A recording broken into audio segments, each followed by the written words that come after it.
বিসমিল্লাহির রহমানির রহিম। Hello everyone, আসসালামু আলাইকুম। মধ্যবিত্ত পরিবারে জন্ম নেওয়াটা একটা অপরাধ, কারণ মধ্যবিত্তর অনেক স্বাদ আহ্লাদ অনেক কিছু থাকে, সেটা পূরণ করতে পারে না। অভাব অনটনের কারণে অনেক স্বাদ আহ্লাদই মানুষ পূরণ করতে পারে না। তবুও মানুষ চায় তার জীবনটাকে সুন্দর করে গড়ে তোলার জন্য। একটা মধ্যবিত্ত পরিবারের বড় সন্তানের অনেক কষ্ট হয়। সে না পারে বাবা মাকে বোঝাতে, সে না পারে অন্যকে বোঝাতে। যখন একটা ছেলে সন্তান বা মেয়ে সন্তান হয়, সে পরিবারের বাবা মার সাথে অনেক কাজে সহযোগিতা করে। কিন্তু যখন ছেলেটা বড় হয়, বিয়ে শাদী করে, সংসার জীবন হয়, তখন কিন্তু তার ওই ফ্যামিলিতে একটু দাম থাকে না। যারা বড় আছে, যারা শিক্ষিত হয়ে যায়, সেই ওই ভাইটাকে কেউ মূল্যায়ন করে না বা তাকে অবমূল্যায়ন করে তার জীবন থেকে সরে দাঁড়ায়। সেজন্য ওই ছেলেটা বাবা মার উচিত তাকে একটু সম্মান করা, ভালোবাসা। কারণ যে সন্তানটা তোমাকে প্রথম মা ডেকেছে, প্রথম বাবা ডেকেছে, তার প্রতি এতটা অবহেলা। তুমি কিন্তু ওই সন্তানের নামেই সবার কাছে পরিচিত। তোমার সন্তানকে লেখাপড়া করার সময় তুমি তখন কিন্তু কাজের চাপে কিন্তু তাকে লেখাপড়া করাতে পারোনি। অনেক সংসারে অনেক কাজ করেছে, তখন তুমি উৎসাহ দিয়েছো, লেখাপড়া করতে বলেছো। সে তা কাজে তোমার মানে মা বাবার কাজের কষ্ট দেখে সেও কিন্তু কাজ করতে গেছে। এভাবে একদিন সে লেখাপড়া করতে পারেনি। সে একদিন বড় হয়েছে, বিয়ে শাদী করেছে। ওই বাবা মা করে কি, যে মধ্যবিত্ত যে সন্তানটা, যে বড় সন্তান, তাকে অবহেলা করে। ছোট যে সন্তানরা বেশি রোজগার করতে পারে, তাকে তারা সম্মান করে বেশি, তাকে বেশি খাবার টাবার দেয়, সব কিছুই করে। কিন্তু বাবা মা তোমার বোঝা উচিত যে ওই সন্তানটা তোমার জন্য কী করেছে। তোমার জীবনের প্রত্যেকটা পদক্ষেপে তোমাকে সহযোগিতা করেছে। যে সন্তানটা এতটা অবহেলা করো, তোমাকে সে অবহেলা করে না, তোমাকে সে সম্মান করে। আসলে অনেক বাবা মা আছে সন্তানকে এতটা চাপ দেয় রোজগার করার জন্যে, সে না পারে রোজগার করতে, না পারে কোনো কিছু করতে, তার জীবনটা হয়ে যায় অতিষ্ঠ। না পারে বউ বাচ্চাদের দেখাশোনা করতে, না পারে বাবা মার দেখাশোনা করতে, সে একদম অতিষ্ঠ হয়ে যায়, তার জীবনটা হয়ে যায় একদম বিষময়। তো সে হ্যালো এভরিওয়ান, আসসালামু আলাইকুম। কেমন আছেন আপনারা? আমি বেশ কয়েকদিন ধরে ভিডিও দিতে পারিনি।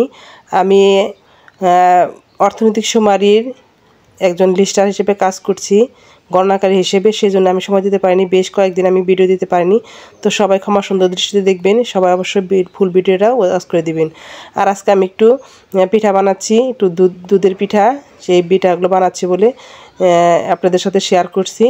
আসলে সময় পাচ্ছি না, একটু পিঠার দিনও এসে পড়েছে, কিন্তু আসলে সারা সকাল টু সন্ধ্যা পর্যন্ত কাজ করার পরে বাসায় এসে ট্যাব নিয়ে কাজ করতে হয়। এত ব্যস্ততার মধ্যেও কিন্তু আমি আপনাদেরকে সময় দেওয়ার জন্য একটু আপনাদের সাথে কথা বলার জন্য এসে পড়েছি। আসলে দেখেন, চিন্তা করে আপনার প্রতিবেশী যারা আছে, পাড়া প্রতিবেশী বা আত্মীয় স্বজনের মধ্যে দেখবেন যে সন্তানটা বেশি পরিশ্রম করে, যে সন্তানটা সংসারে হাল ধরে, তার প্রতি কিন্তু একটা অবহেলা হয়ে যায়। কারণ সে লেখাপড়া বাদ দিয়ে বাবা মার যে দুঃখের দিনে বাবা মার পাশে দাঁড়ায়, তাকে অনেক হেল্প করে, তাকে সহযোগিতা করে, সংসারে হাল ধরে, ইনকাম করে।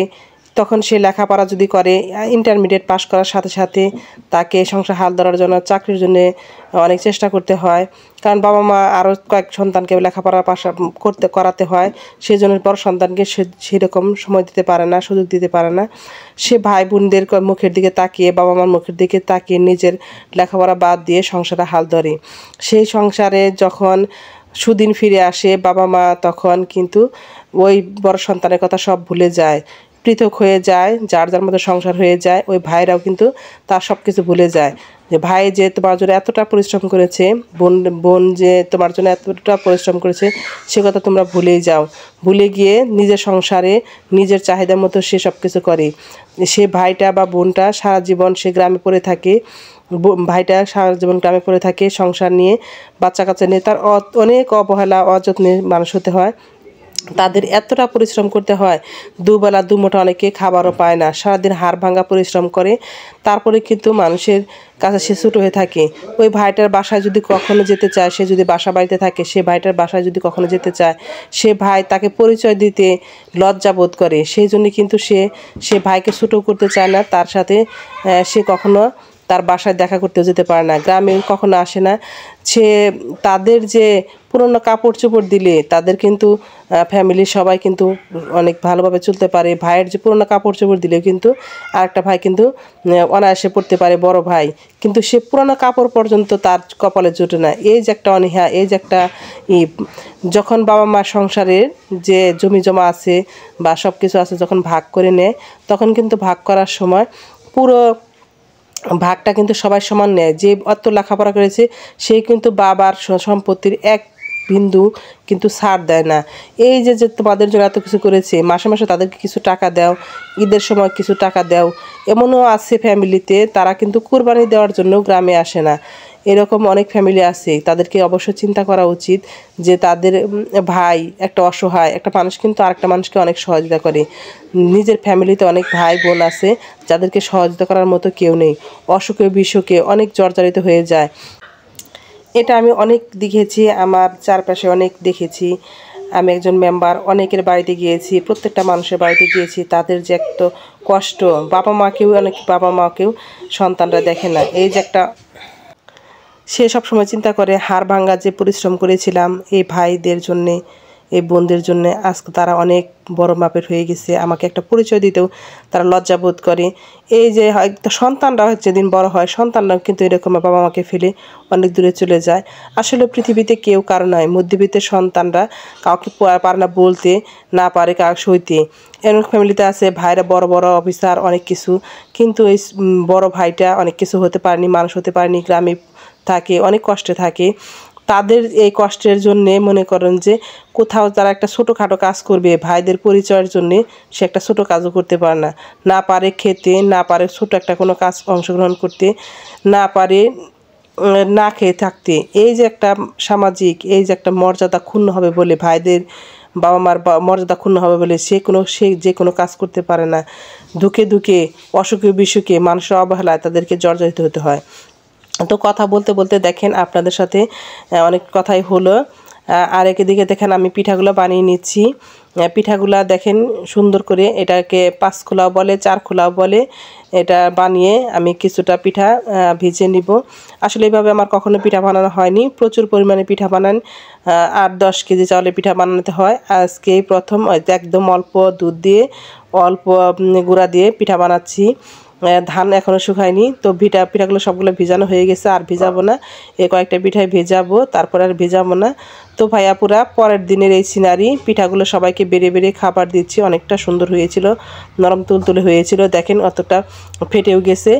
আমি এখন বেড়ে দিচ্ছি, আমার ফ্যামিলিতে আরও যারা যারা আছে সবাইকে খেয়ে নিয়েছে, আমার ছেলে মেয়ে সবার জন্য বেড়ে দিয়েছি।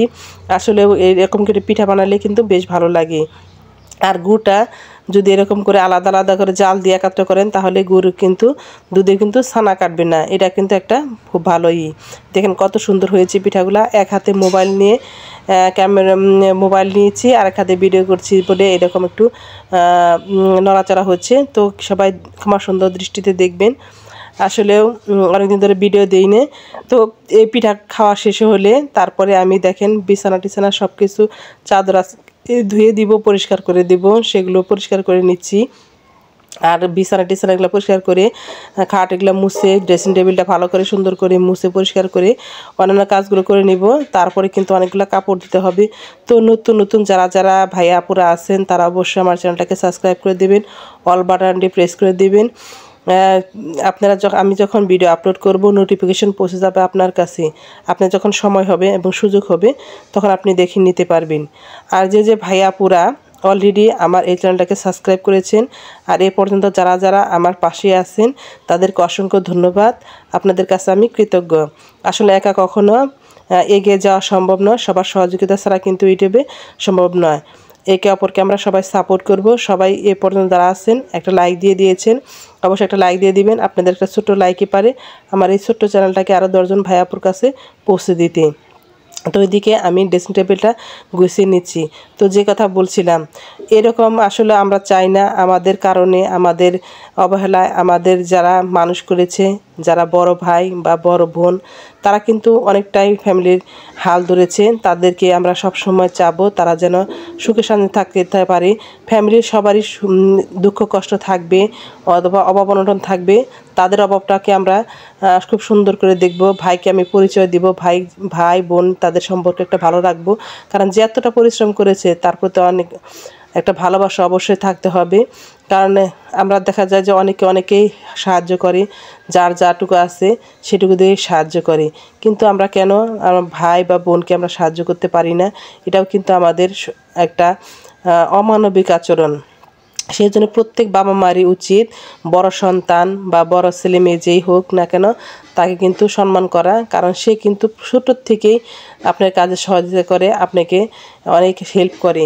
আপনার এই হেল্পের কারণে কিন্তু অনেকের লেখাপড়া বন্ধ হয়ে যায়, সংসারের সমস্ত হাল তাকে ধরতে হয়। বাবারাও বর্তমানে বড় ভাইকে সব হাল ধরতে হয়, বাবা অসুস্থ হয়ে পড়লে বড় ভাইকে কিন্তু সব কিছু করতে হয়। তো কথা বলতে বলতে আমি এখন সব গুছিয়ে পরিষ্কার করে ঘরটা পরিষ্কার করে এখন টিউবওয়েলের কাছে এসেছি। সব কাপড় চোপড়গুলো আমি ধুয়ে পরিষ্কার করে দেব। আর আমি কিন্তু এই আলাদা আলাদাভাবে কাপড়গুলো ভিজাচ্ছি, কারণ সব কাপড় যে একত্র ভিজানো হয় তাহলে কিন্তু একটা কাপড়ের রং আর একটা কাপড়ে লেগে যেতে পারে। সেই জন্য আপনি বুঝতে পারবেন যে সাদা কাপড়গুলো আলাদা এবং রঙিন কাপড়গুলো যদি আলাদা ভিজানো হয় তাহলে কিন্তু বেশি ভালো হয়। তো আমি কাপড়গুলো ভিজিয়ে নিচ্ছি। আসলে এতক্ষণ যা বললাম, আসলে আমি একজন মেম্বার। আমি অনেক ফ্যামিলিতে দেখেছি, অনেকেরা এরকম কষ্ট দেখেছি, অনেকে আমার কাছে অনেক কান্নাকাটি করে, অনেকে এসে আমাকে সব কিছু বলে। আসলে আমি আগে যখন মেম্বার ছিলাম তখন অনেকেই সহযোগিতা করতে পারতাম, কিন্তু এখন আসলে আমি আর আমার সাধ্যের মধ্যে আর সেই সহযোগিতা হয় না। মানুষ হিসেবে যেটুকু সহযোগিতা করা সেটুকু করতে পারি, তাদেরকে একটু বুঝিয়ে দিই, কথা বলি, তাদেরকে একটু সান্ত্বনা দিই, তাদেরকে একটু ভালোবাসার কথা বলি, তাদেরকে একটু বলি যে তোমরা ধৈর্য ধরো, আল্লাহ তাআলা তোমাদেরকে অনেক সুদিন দিবে। আসলে প্রত্যেক ছেলে মেয়েকেও কিন্তু এই অবহেলিত মানুষটা তার ভাই বোনদের মানুষ করার পরে যখন সব কিছু শূন্য হিসেবে পেয়ে যায় তখন কিন্তু সে চেষ্টা করে যে তার সন্তানদের দিয়ে এই পূর্ণতা আসবে। যখন সন্তানরাও যখন এরকম ছেড়ে চলে যায় তখন জীবনের প্রতি তার কোনো মায়া থাকে না, ভালোবাসা থাকে না। সে জীবনটাকে একদম অতিষ্ঠ মনে করে, জীবনের প্রতি যে এতটা তার অনীহা, এতটা তার কষ্ট, কারণ তার কষ্টের কথা বোঝার মতো কেউ থাকে না। এত মানুষকে মানুষ করেছে, এত মানুষকে অবহেলা পেয়েছে, তিলে তিলে তার জীবনটা শেষ হয়ে যায়। এক সময় সবাই চলে যাবে, তো দালান কোঠা বাড়ি গাড়ি সব কিছু ছেড়ে চলে যাবে। তাই প্রত্যেক বাবা মায়ের উচিত প্রথম সন্তান, প্রথম ছেলে মেয়ে যাই হোক তাদেরকে একটু সম্মান করা, ভালোবাসা। এদিকে দেখেন আমি কাপড় চোপড় ধুচ্ছি আর গ্যাসের চুলায় বাবুর জন্য একটু যাও রান্না করে নিচ্ছি। আচ্ছা খাবে কি না জানি না, দেখি একটু খাওয়ানোর চেষ্টা করি। ওর শরীরটা বেশি ভালো না, রাত্রে খুব অসুস্থ হয়ে পড়েছিল। তো এদিকে দেখেন এই কাপড়গুলো সব বের করে নিয়েছি, এগুলো সব কিছু ধুয়ে নিব। আর এদিকে দেখেন আমি সমস্ত কাপড় বের করে নিয়েছিলাম, আর এখন কার্পেটটা বিছিয়ে দিচ্ছি। তো সবাই অনেক অনেক বেশি ভালো থাকবেন, সবাই মেম্বার শাহনাজের সাথে থাকবেন এই কামনা করে, সবার সুস্বাস্থ্য দীর্ঘায়ু কামনা করে আমি আমার আজকের ভিডিওটি এখানে শেষ করছি। আল্লাহ হাফেজ, আসসালামু আলাইকুম।